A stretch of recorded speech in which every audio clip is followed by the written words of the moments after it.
one or two quick questions for Bill McNeil while our musicians are getting ready. Yes, please. Well, it's not so quick a question. Can you read the text of that song? It was very hard to catch more than occasional words. The one I played? Yeah. Is that possible? I don't have it with me. I will. You can work it out later. No. I do have an official announcement if there are no other questions for Bill.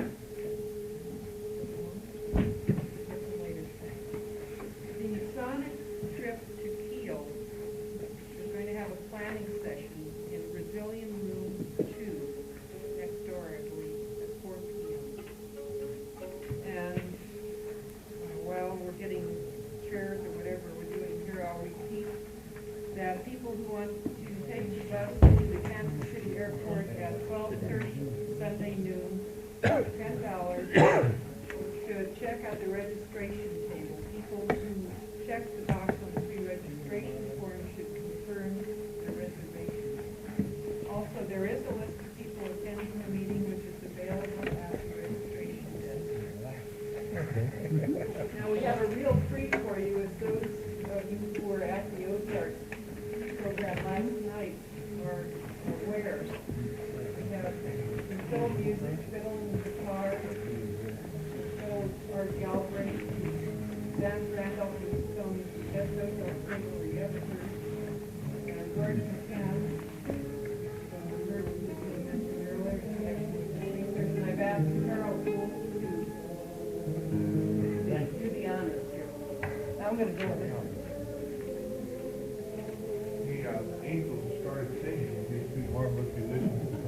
Auld Lang Syne, no less. I feel awkward about introducing both men because both Art and Gordon are very articulate and can speak well about the music. About 10 years ago, for those of you who are real fans of traditional fiddle music, a young woman named Linda Berman-Hall did an excellent dissertation on traditional fiddle music, and in that dissertation she identified 4 different styles of fiddle music.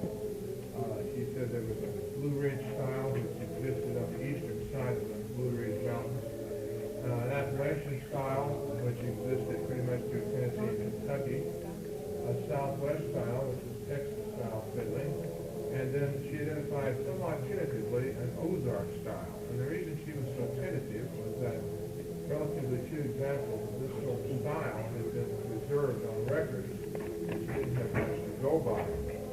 I think probably Art knows as much about what genuine Ozark fiddling is as anybody, and his companion Gordon has spent a number of years going to different festivals and recording tunes. There still isn't very much in print on Ozark fiddle music, but I think that's going to be remedied before too long, hopefully. I think, though, that in a broader sense, both Arthur and Gordon are, they're the ideal traditional musician for somebody wanting to learn about the music. Both of them have very deep roots in the Ozarks. Arthur's family came into the Springfield area a decade before the Civil War, and most of the tunes that Arthur plays have been learned from his relatives.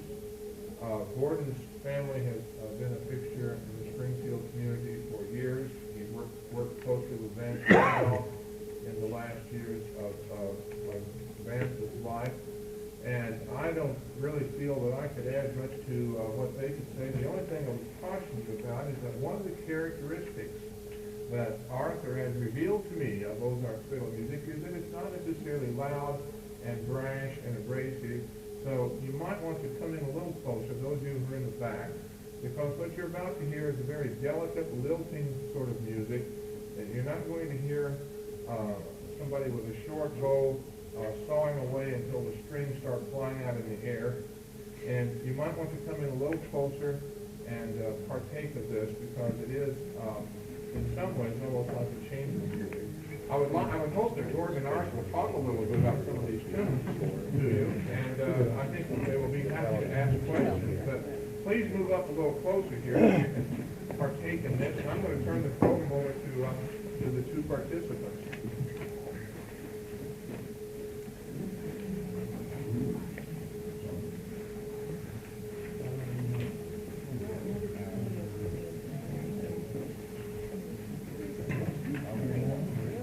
Or if you get tired before that. All right.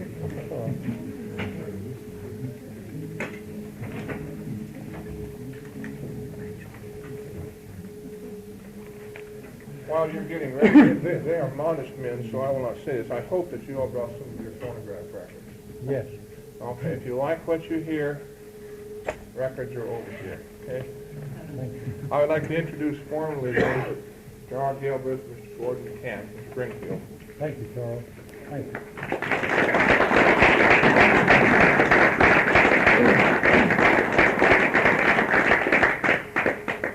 Well, here we are in a program about the Ozarks, and we're supposed to play some Ozarks fiddling.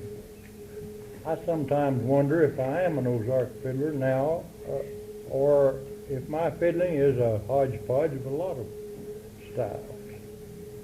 In these days of multimedia, we're becoming a little too much like everyone else. We all know that we certainly have regional differences in our manners of speaking the language. And I like to think that there are regional differences in fiddling also. However, I do think that regional styles of fiddling music are spilling over into adjacent areas more and more as electronics and transportation become more sophisticated. And another way of looking at it, I do know that I have enough seniority to remember a lot of fiddling. That has been pretty well, I'd say, fastened up in the Ozarks for a long time.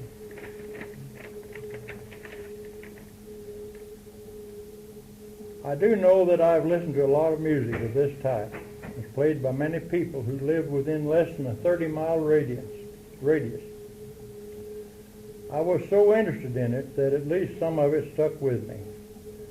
I was in a musical family, and I heard a lot of music near where I lived. Later, as I grew up and heard recorded music and read more history, I came to realize that the music came where the music came from, and that the music traveled as immigrants traveled, and it came to change as people changed. We'll play some of the pieces that were immigrant music, and we don't apologize for the way they sound now any more than we apologize for ourselves. We have changed from the way our ancestors were, and so have our fiddle tunes. As far as I can tell, these tunes have been Ozarkized. Now,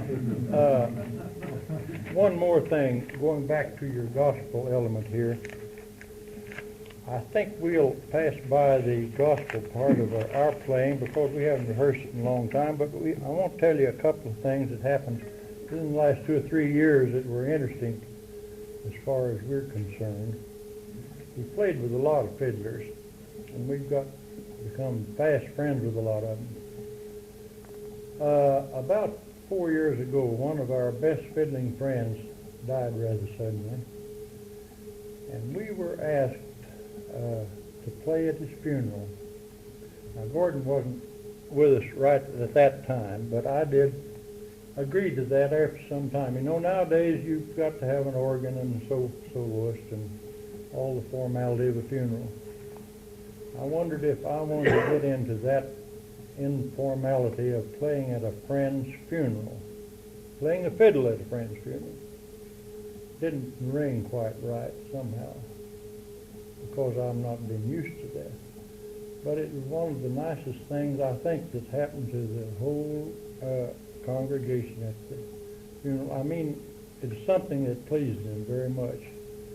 And many, many, many people liked it because Raymond Camel, the man who played for it, was a strong character as far as fiddling is concerned. And it was a little bit emotional to do it, but I wasn't the least bit sorry after that I had. Then just last fall, and an old fiddling friend of ours named Emmanuel Wood from Ozark, Missouri. We'd been at his little old second-hand store and played music night after night after night. Lots of fun there. His wife called me. He'd passed away. She wanted to know if we'd play at his funeral.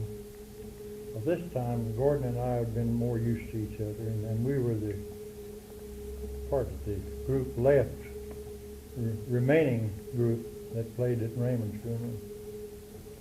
I called Gordon and asked him. He said, I don't mind a bit. So we did it again. I played the second time, and Gordon played with me this time. We played Sweet Hour of Prayer and Sweet By and By. Very nice. I mean, I never have regretted it. I just wanted to mention that little thing, but we haven't rehearsed hymns lately, so I don't believe we play hymns. Now I'm going to let Gordon talk more about the numbers we're going to play, and I might butt in, he might butt in on me, or if you want to butt in, do it. All right.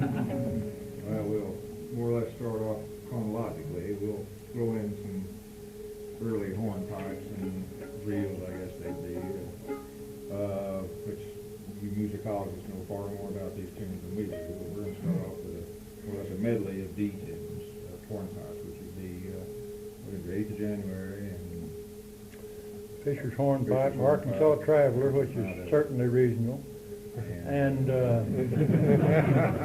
had a request for Soldier's Joy. We'll do those four briefly, and if you want to ask questions after. Something else too. That's a point I want to bring up. If we sat here for an hour and played nothing but hornpipes to these people, you'd be like this, and we would too. So there's the thing about what I call old time fiddling. It's not regimented at all in this part of the country. When we get together, you all are really at a music party. The only difference is there'd be about 5 other musicians. There'd be a lot of food over here. And the women would still be talking and listening at the same time. And this, far from that, we do this once or twice a month, all over around Springfield and the little communities around in the hills. And they have not only instrumental, they have singing parties still. And you're talking about the quartets and everything. It brings this to mind. They get together, and each family sings for a while, and then they'll even the quartets, all 4 will change parts. That's how. So we sit down and we play some hornpipes, and we play waltzes and reels and schottisches and what we call ragtime or blues or whatever. We'll try to hit a little bit of all these this afternoon. Well, you know, 8th of January is Battle of New Orleans in a way, but it's also played as many different ways as there are fiddlers, and that's something beautiful about a fiddle tune. You know it's not a bit like anybody else's, but you can still know it's 8th of January.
Yeah, I'm used to considering 8th of January and Soldier's Joy and Arkansas Traveler as reels, and I wondered if you could say now or when you do the reels. You can get into all kinds of hot water about that, what's a reel and what's a hornpipe.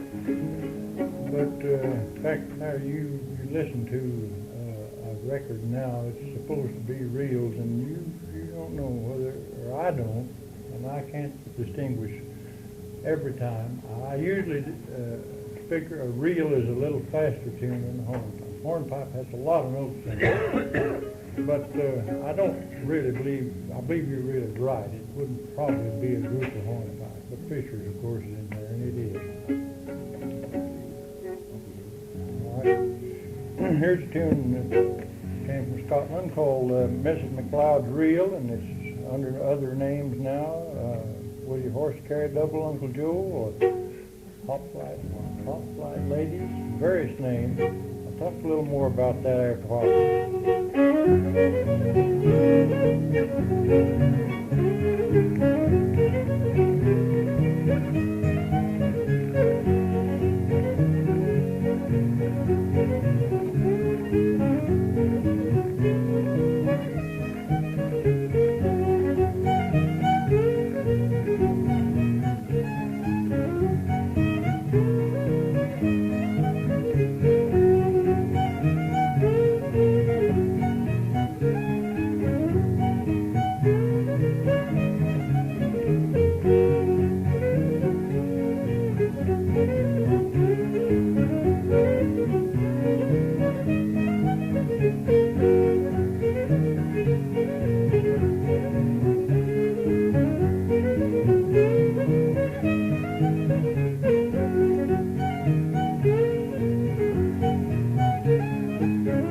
after a Schottische that we learned from a blind fiddler who lives down at Crane, Missouri, which is southwest of Springfield, a few miles. And there was a doctor in the community named Dr. Jessup, and he played a Schottische. So it's Dr. Jessup Schottische. I see some reasoning for that because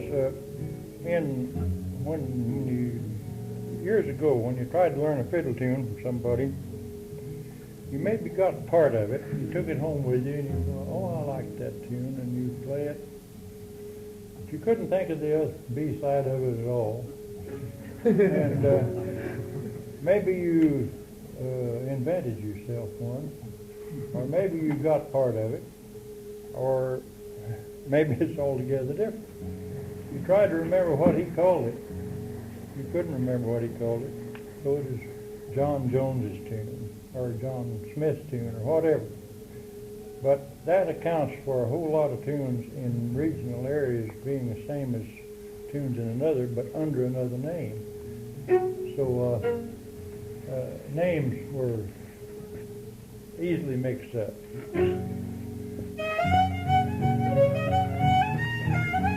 Wait a minute, sorry.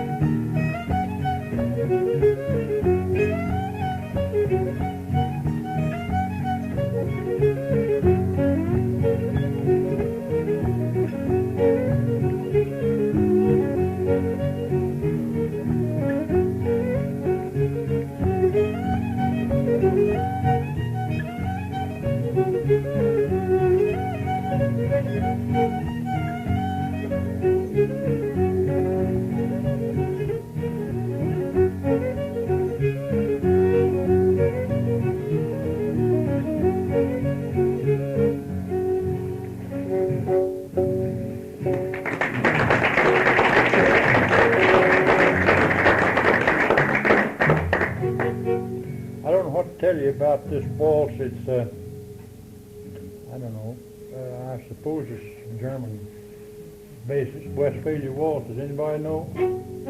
You?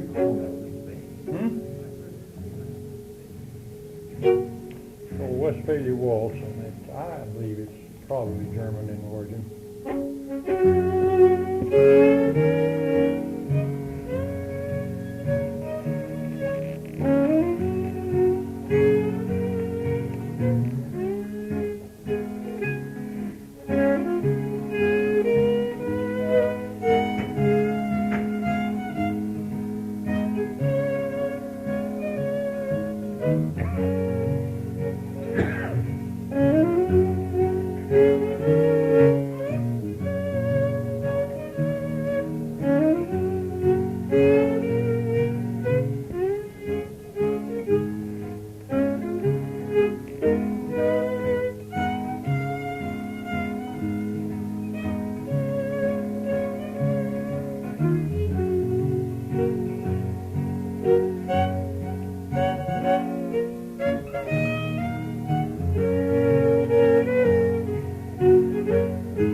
Now, along later in the 20s and 30s, when there's a little bit of blues influence, a little bit of jazz maybe, or I don't know what all came. It's country blues probably.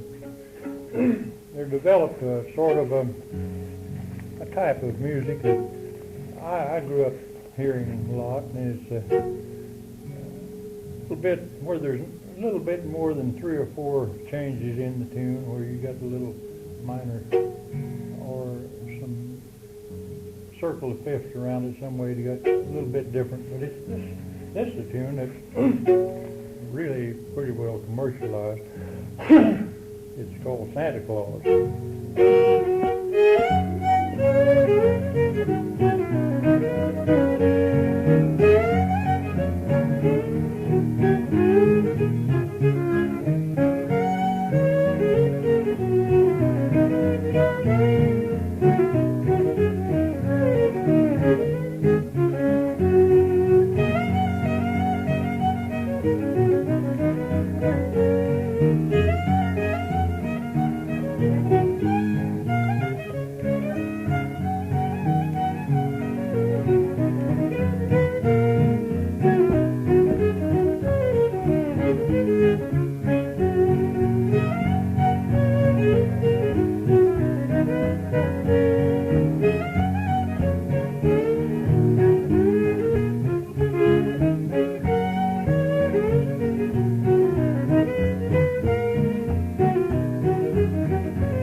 Also, you can't talk about fiddle music, mostly you're thinking about in the past.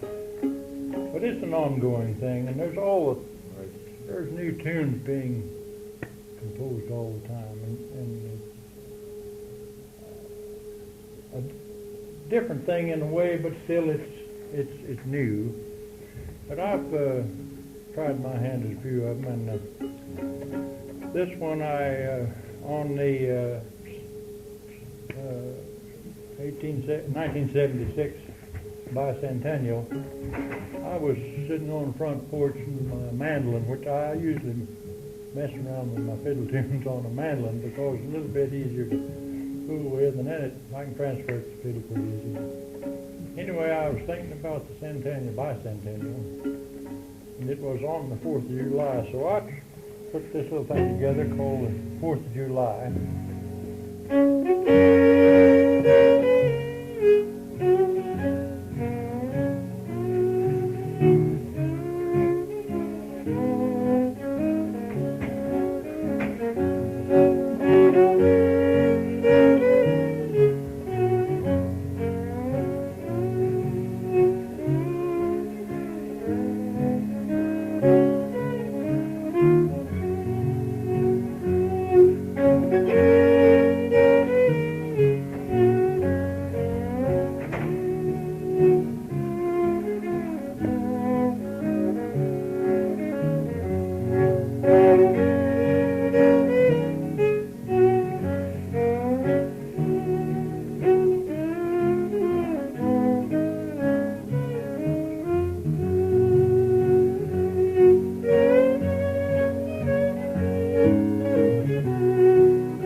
this is a tune that I grew up hearing, and I don't think it's probably goes back earlier than 1908, 10, 12, somewhere in there. But I had a cousin who played it, and my mother always wanted him to play it every time we came there. He came there. It's called Dixie Blossoms, and it's a little bit like Santa Claus in progression.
Types of fiddling. Of course, you have this, which is loosely called old timey or whatever, Ozarks or Arkansas or whatever.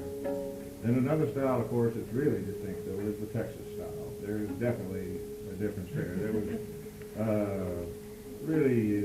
personification is down in Texas. Benny Thomas. No, who's the band leader? Bob Wills. Bob Wills. So when you go down into Oklahoma and Texas, even this second I do is very, very simple. Really, it is. And it's what Brother Maybelle Carter used to call crowfoot seconding. Most of it's 3 fingers. You get down in Texas and you get into the bar chords, and they'll really go up and down the necks. It's a rhythm type thing. It's different. And they'll hit some of them, we know some of them that'll hit a chord every beat of the time. Every time you touch your foot, they're hitting a different chord. And the progressions up and down.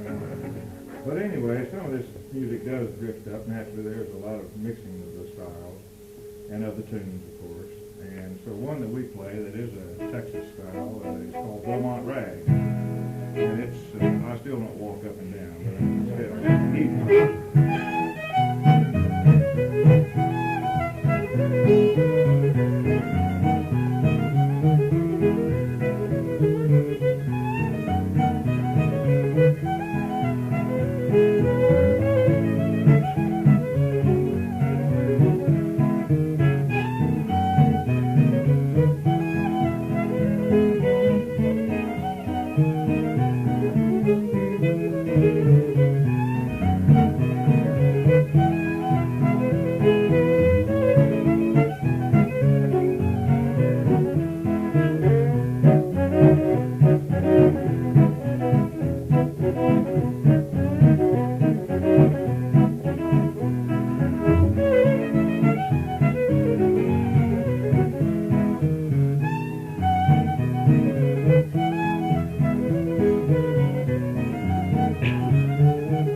We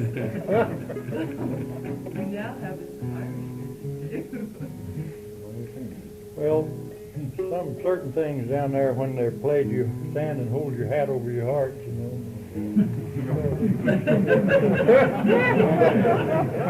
If I had forgotten his name in a Texas crowd, we'd have been out the back door in our car.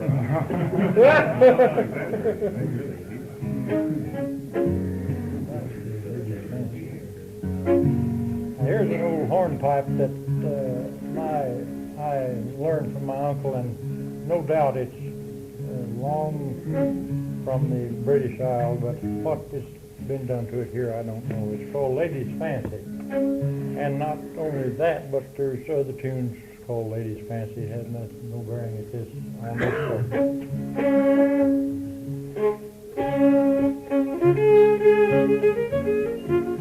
That's the wrong tune.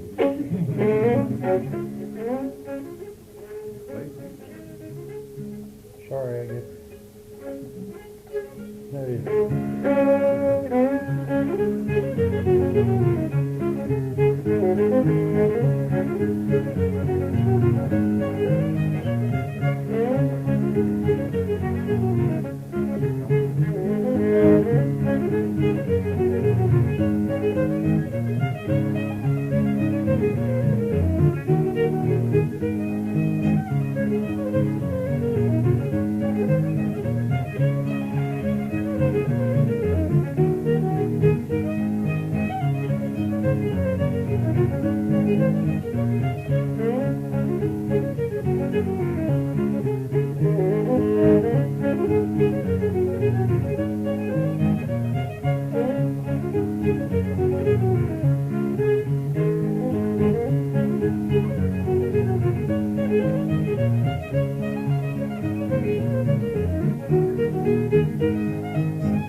Accompaniment or the rhythm part of this. Of course, the fiddle naturally is a very movable instrument, so that's one reason I'm sure it came with the settlers into the Ozarks or into everywhere in the United States. There's fiddlers everywhere.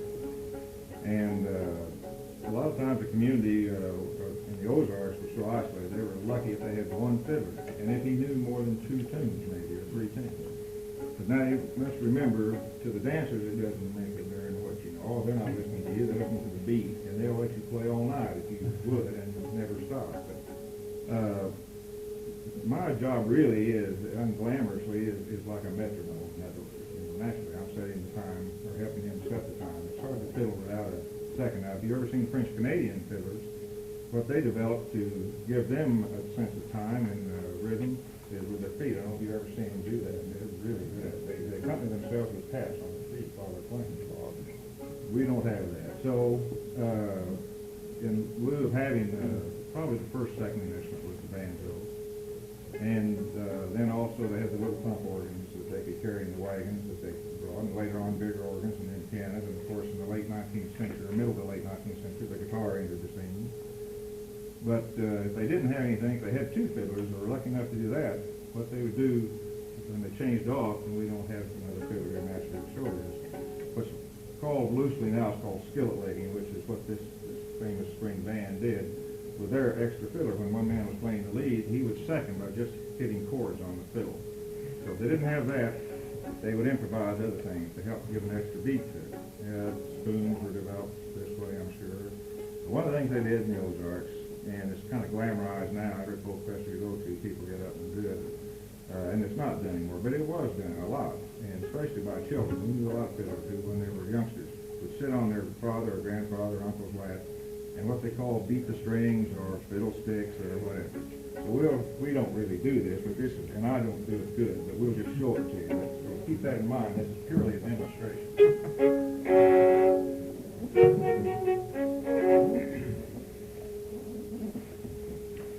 Well, we'll play a little tune called The Blue Mule. which is, I guess, as much of a Missouri tune as anything now. It's reminiscent a little bit of Skip to Maloo, but it's not. And it's a pretty good square dance tune. It's a good rhythm tune for this.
Your sound here would actually be kind of, occasionally did it, I accidentally hit it a few times. These are knitting needles, which is what they ended up using a lot. And they say, some of them call it the straws, but the straws are heavy enough. They say, oh, who got that name? They usually had sticks or knitting, usually wooden knitting needles or something like that. Going back to something, our very first tune, the 8th of January, I played for a lot of square dancing, and usually the caller within the set rather than a central caller calling for a lot of square dance squares. And there was always some caller who was carried away with his own ability and his own calling. And he'd try to fool the fiddler by faking a return to the first couple. You know, you first couple out to the couple on the right, and you go on around like that. A lot of you, I imagine, a square dance. But he'd try to pull the wool over your eyes by getting you to play. First thing you know, you'd be playing 20 minutes to try to get them through the set. Yeah. And if you play a square dance for 20 minutes, you're ready to fall on your face. And especially if Gordon said sometimes a fiddler didn't know but 2 tunes and he played them all night. That'll get a little bit much after a while, you know. But I had one fellow that he'd say, play the Tennessee Wagner in the key of C. Well, everybody plays the Tennessee Wagner in the key of C anyway. But he thought he couldn't call in anything but C.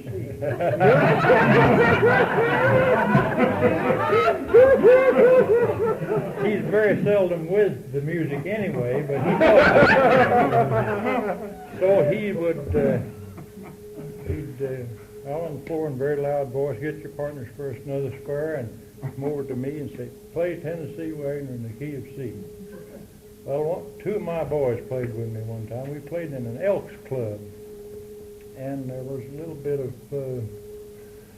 the grape there, and before long they knew no ending to a square dance. And this fellow kept coming up and said, Tennessee Wagner, QC. And I told one of the boys, I said, let's play Arkansas Traveler. He'll never catch on. He'll never know it. So I did. And one of the boys playing the piano, and the other boy guitar. When it was over, he said, the best one you ever played for me. Thank you very much. I said, that's exactly the way I want it. It wasn't Tennessee Wagner, it wasn't QC. But, as I say, going back to this first tune, these cousins of mine would get tired of that. And also, if you're going to play 8th of January for 15 minutes, that's sickening too. But this cousin of mine varied that tune. He played the regular 8th of January.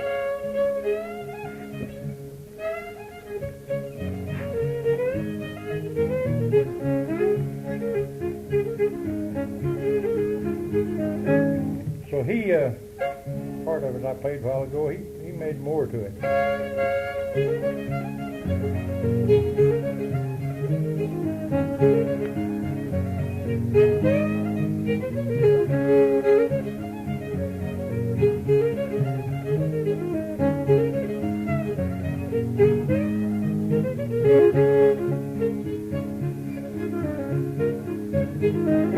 See, now that's the same thing as 8th January in a way, and he's doing the same thing. But it was a relief, at least, to get out of that same strain. You got any questions you'd like to ask? We're going to just have a few more minutes here, but if you want to ask something, we might talk a little, or maybe we'll think of another to play. All right. KFC.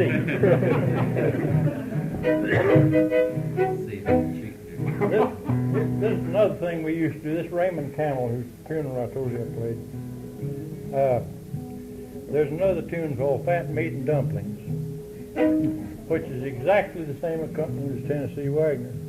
He said to me one night, he said, "Why don't you play Tennessee Wagner and I'll play Fat Meat and Dumplings?" And Gordon, you won't have to change the accompaniment, so we did. So I'll play a little Wagner and I'll play Fat Meat and Dumplings.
If you had ever gone with us, you all would have walked outside and probably taken a gun and gone like this.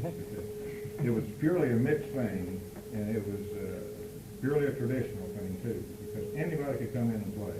And we said in this whole store that the only thing that was holding it up was the fact that there were two stores, one on each side. Literally, that's the truth. This is the truth. Finally, one snowstorm finally broke the roof down. But they'd come in from the hills, and they'd have an instrument that they'd either found laying around that Grandpa had, or they just bought it.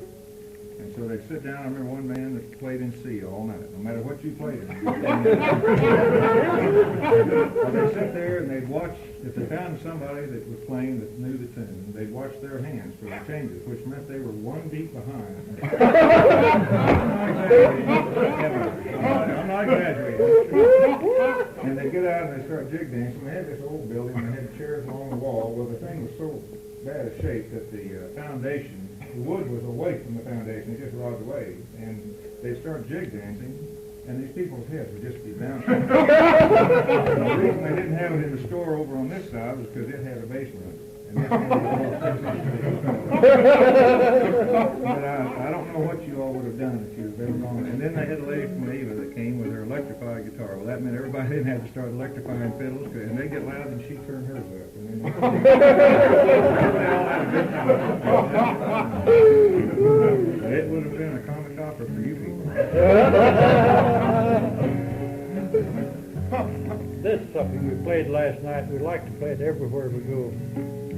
First place, guitar work on this is very nice, and I like to play it. It's an Irish waltz. It's called Seamus O'Brien, and I bore people to death with it who were with me all the time. Some of these people that have been on this tour with us. But it's a good tune, and I like to play it, and Gordon likes it too. But it's pretty peaceful. American in 1867, 68.